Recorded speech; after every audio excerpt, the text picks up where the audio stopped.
Tarih bazen bir şehrin surlarında, bazen bir komutanın kararında, bazen de tepeden aşağı inen süvarilerin nal seslerinde yazılır. 1683 yılı Eylül ayı Viyana kapıları. Gerçek tarihte 12 Eylül günü Kahlenberg tepesinden gelen Lehistan kralı 3. Jan Sobieski'nin kanatlı hüssarları Osmanlı ordusunu iki ateş arasında bıraktı ve bozguna uğrattı. Bu tarih Osmanlı İmparatorluğu'nun Avrupa'dan geri çekilişinin başlangıcı oldu. İşte o gün Sobieski yetişemeseydi ve Viyana düşseydi. Tarihin akışını gelin beraber değiştirelim. Sadece tek bir gecikmeyle bütün sonuçları değiştirebiliriz. Kırım Hanı Murat Giray'ın Leh ordusunu engellemekte normalden daha başarılı olduğunu hayal edelim. Ya da Sobieski'nin ordusunun Tuna'yı geçişi bazı sorunlar veya şiddetli yağmurlar yüzünden sadece 48 saat geciktiğini varsayalım. Merzifonlu Kara Mustafa Paşa için bu 48 saat her şey demekti. Aylardır kazılan lağımlar ateşlendi. Şehrin savunması son direnişini yapar ama nafile. O gece Viyana surlarındaki büyük gedikten giren Osmanlı askerleri şehri sokak sokak ele geçirecekti. 12 Eylül sabahı Sobieski Kahlenberg tepesine ulaştığında kurtaracak bir Viyana kalmayacaktı. Tepeden gördüğü tek şey Stephansdom Katedrali'nin kulesinde dalgalanan Osmanlı sancağı olacaktı. Viyana'nın düşüşü Avrupa'da bir şok dalgası yaratırdı. Türklerin artık durdurulamayacağı korkusunu Roma'dan Paris'e, Londra'dan Madrid'e kadar yayardı. İlk olarak Habsburgların çöküşü gerçekleşecekti.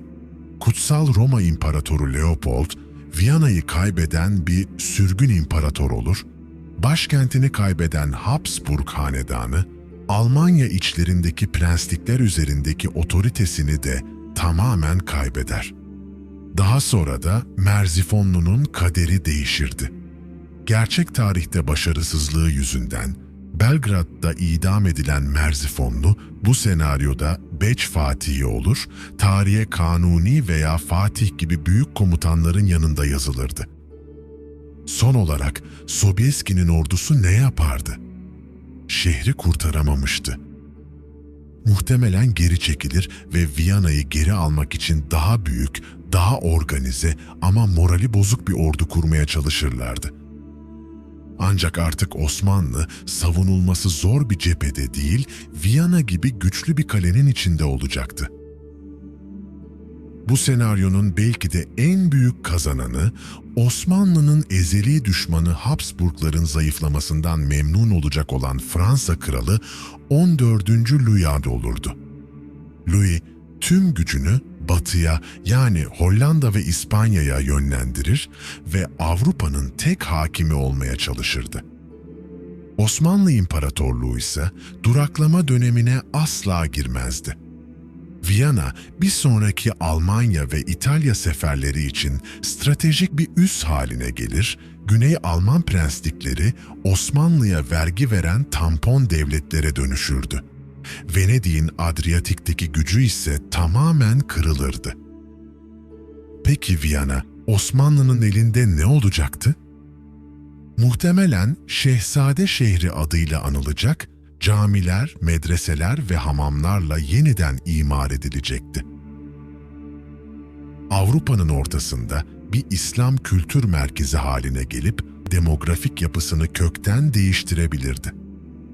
İşte kelebek etkisi burada başlıyor. Viyana merkezli bir Habsburg gücü olmayacağı için 19. ve 20. yüzyılda bildiğimiz Avusturya Macaristan İmparatorluğu asla var olamayacaktı. Sürekli Osmanlı tehdidi altında yaşayan bir Avrupa, Rönesans ve aydınlanma çağını aynı şekilde yaşayabilir miydi? Avusturya Macaristan olmayınca Saraybosna'da o kıvılcımı ateşleyen suikast hiç yaşanmaz. Birinci Dünya Savaşı ya hiç çıkmaz ya da tamamen farklı sebeplerle patlak verirdi. Peki ya Osmanlı? Viyana üzerinden Avrupa'nın teknik bilgisiyle daha erken tanışır ve sanayi devrimini kendisi başlatırdı. Viyana'nın o gün el değiştirmesi tüm dünyanın kaderini de değiştirebilirdi. Bugün konuştuğumuz dil, inandığımız değerler ve yaşadığımız sınırlar Kahlenberg Tepesi'ndeki o 48 saate bağlı olabilirdi. Peki siz ne düşünüyorsunuz? Viyana bizim olsaydı Osmanlı İmparatorluğu Avrupa'da kalıcı olabilir miydi? Yoksa Osmanlı'nın sonu sadece gecikir miydi? Yorumlarınızı aşağıda paylaşabilirsiniz.